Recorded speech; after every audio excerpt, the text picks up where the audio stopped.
What's up? A to Z Sports Live, Titan Game Day Live. It is the halftime show, and the Titans surprisingly putting up a pretty good fight against the Dallas Cowboys. 10-6 is the halftime score as we welcome you into Titan Game Day Live, the halftime show, A to Z Sports. I'm Austin Stanley. He is Zach Bingham, streaming live every Titans halftime and post-game and pre-game here on Facebook, YouTube, and Twitch. Josh Dobbs is starting quarterback tonight for the Tennessee Titans, and 3 big turnovers by the Cowboys offense. 2 interceptions by Kevin Byard and a couple Randy Bullock field goals make it 10-6 here at halftime. And we're streaming live on Facebook, YouTube, and Twitch, A to Z Sports. Got to quickly, thank our sponsors for Titan Game Day Live. Mr. Good Roof, head to mrgoodroof.com for a free estimate on your roof. Barton Insurance Group, Middle Tennessee's premier insurance provider for both personal, home, and auto coverage. Crumble Cookies. Download the Crumble Cookie app, download the BetMGM app as well, and Buddy Allen Carpet One Nashville.com for all of your carpet needs. Zach, your reaction? Well, the Cowboys are keeping the Tennessee Titans in the football game with their turnovers, 3 turnovers, 2 interceptions, and at costly times. And you sit there, they steal 3 points right there, and they could have had more points if Todd Downing doesn't call the drop back. It's that I feel like, and we talk about it, I feel like every week. You're sitting there on the 35-yard line. You're on the cusp of field goal range, and Todd Downing, with this offensive line, gets his quarterback in trouble. But that's some of the negative. There is some positive. I think you predicted Josh Dobbs to have 150 yards passing for the game. Yeah. Austin, he almost has 150 yards for the half.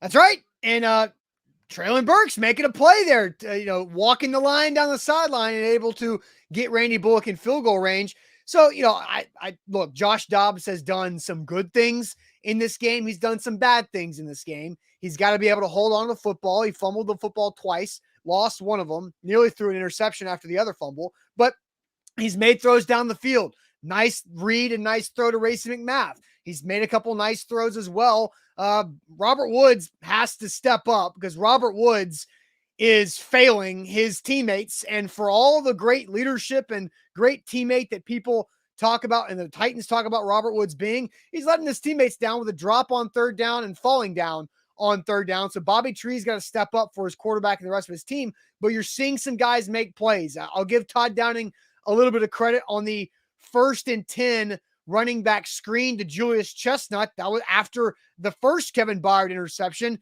That's a very good sudden change type of play call, especially because the Cowboys front has had success getting after Josh Dobbs behind a bad offensive line. So I really like the way Dobbs has carried himself. I like his ability to throw the football down the field. Really, the only knocks are, he's a little inaccurate at times, which we understand. For those that watch him at Tennessee know that.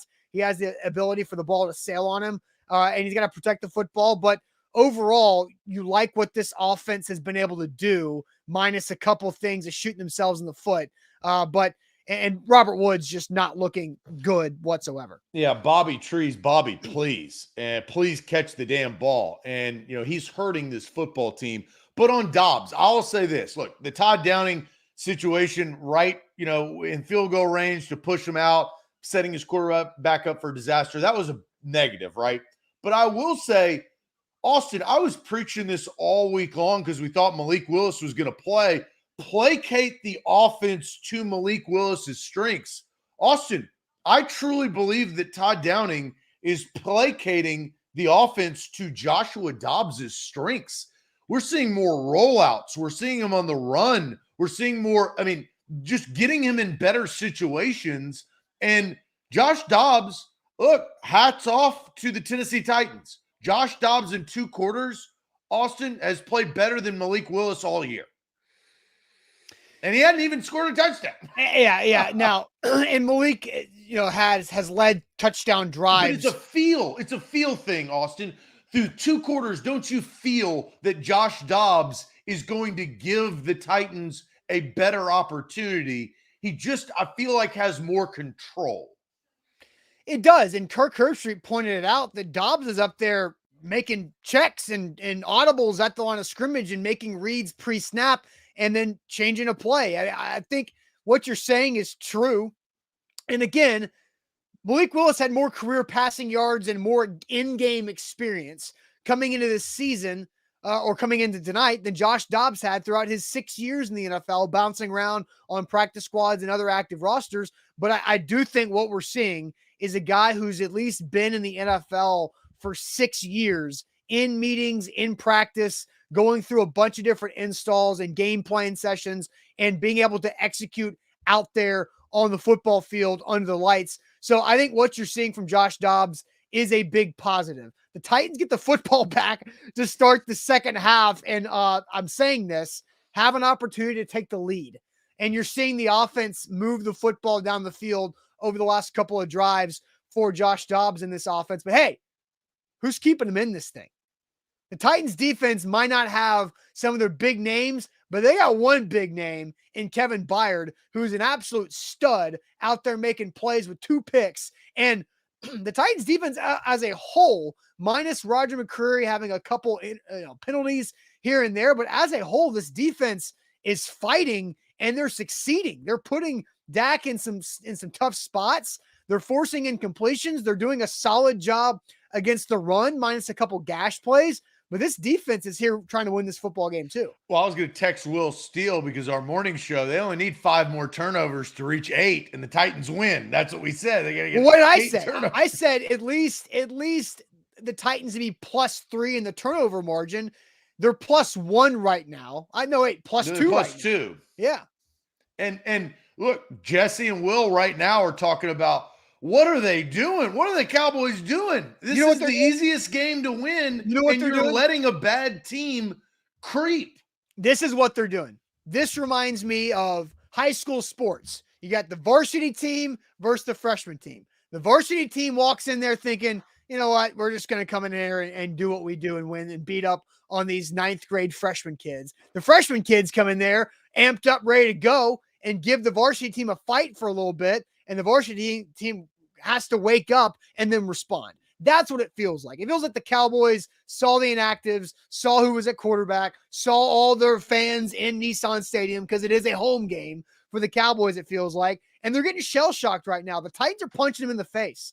And the Cowboys have not responded very well. And Dak hasn't responded very well because that last pick to Byard was a terrible decision. And then the fumbled snap is 100% on Dak Prescott for not having the football when he left the center. So the first interception from Byard was on the wide receiver, but Dak's got 2 really bad turnovers tonight. Yes, he does. And, Titans fans watching this game are not surprised that Kevin Byard is making these massive plays. And I do think that it does give a little bit of justice on all the pregame of what we talked about, the Titans embarrassing themselves with all the pregame, whether it's the IRs or the benchings or the people not playing.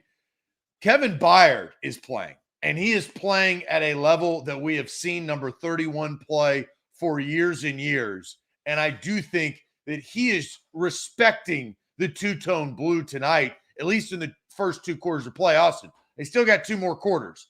And they still got to settle in. As you said, the Titans get the ball to start the second half. Can they do something with it? Can they take the lead and put some pressure on this Cowboys team that is a little bit of a deer in the headlights? They're sitting there like, whoa, we did not expect this. And all of a sudden, you're right there, and you're within striking distance going into the third quarter. Yeah, and so, I did see a comment that's saying Josh Dobbs is not just playing better than Malik, but he's playing better than Tannehill. No, Ryan Tannehill is still by far the best option this team had at quarterback, but he is officially on injured reserve if you missed that pregame. But, Zach, let's go ahead and do this because I don't think, honestly, I wasn't expecting to ask this question at halftime. But what is your confidence level in the Titans winning this game against the Cowboys? What is your confidence level on a 1 through 10 scale of the Titans winning this game over the Cowboys? It's 10-6 right now at halftime. We'll get to your confidence level answers here in a second. But Zach, tell the people what they got to do. They got to make sure they subscribe and like us on YouTube here. Yeah, if you're watching this show on YouTube, subscribe to our channel. If you're a Titans fan, if you love football, subscribe. We'll be broadcasting bright and early tomorrow morning at 8 a.m. We do that every single weekday morning. So subscribe if you have not already. If you've already subscribed, make sure you hit the like button on this video. We'll also have a post-game show after the game. We'll figure out what the final score is, and we'll talk about that. If you're on Facebook, make sure you like our page. We've got you covered. All right, so let's get to it. What is your confidence level 1 through 10 on the Titans winning this game? I'm about to go through the chat. We got a great audience here on Thursday Night Football watching the Titans as they're trailing the Cowboys 10-6, but get the ball back to start the second half. Rich says 4.7. Dre with a 6. Derek Brown with a 3. Nick with a 5. Troy says 3. Chad says 5. Brent 5.5. Jared with a 3. Michael Ward, I wonder if his brother Jonathan's playing running back tonight, with a 4. Christopher says 5.5. John with a 4. Don with a 2. So still pretty low, right? Jameson 4.5. Not seeing them finishing this. Coy with a 3. Jimmy with a 5. I think Merck's right here at 6.5 is the highest. Kenneth with a 7 is the highest I've seen, but most of them are in that 3 to 4.5 to 5 range. There's a few 6s that pop in here. Zach Pistol Ramsey with a 6 as well. TJ with a 5 and Rick with a 2. And then William Young says 10 because it'll screw up the Titans draft pick if they win this game. Zach, what's your confidence level in the Titans winning this game? Currently down 10-6. Actually winning this game, I would say a 4. I thought I was going to be a 1 or a 2, right? Like, I mean, we both predicted the Cowboys to beat the Titans handily. I still don't think that they'll win this game. That's why I'm below a 5. But because of the way I've seen Josh Dobbs, Treylon Burks has gotten some, that little push there, I think got him some confidence. Robert Woods better redeem himself in the second half. And Chig, they got Chig involved early. Thank God. Finally, Todd Downing is throwing passes to 85 instead of 87. And so, and even Racey McMath got in on the action. Yeah. Did something that, they thought that they were going to do earlier in the year, but he was with a hip injury. So I'm at a 4. You're at a 4. I do think it's interesting. 3 Titans players have 30-plus yard receptions in tonight's game. Burks 1 for 30, Chestnut the screen for 33, and McMath 1 for 39. You're at a 4. I'm going to go a little higher. I'm at a 4.5. I think this game's just weird enough for the Titans to try to, freak out the Cowboys and do some strange things late in this game to win it. And Mike Vrabel, this is where Mike Vrabel has an opportunity to shock everybody. And this is where Mike Vrabel could try to do that. I still think the Cowboys win, but this has been a great effort so far by the Titans defense. We'll see if they can continue to put some things together on offense. Zach, Mike Vrabel always says 3 things determine the outcome of a game: who wins a turnover battle, who wins in the rushing yards battle, and who wins in the quarterback rating battle. The Titans are winning the turnover battle, not the rushing yards, but Josh Dobbs has a way better quarterback rating than Dak Prescott right now. So we'll see how that plays out. But we will be back here live for our post-game show presented by the Barton Insurance Group. Barton Insurance Group, LLC.com is their website. So we'll see you back here in about an hour and a half or so on these same channels. Enjoy the second half. Titans get the ball. We'll see you coming up soon. Thanks.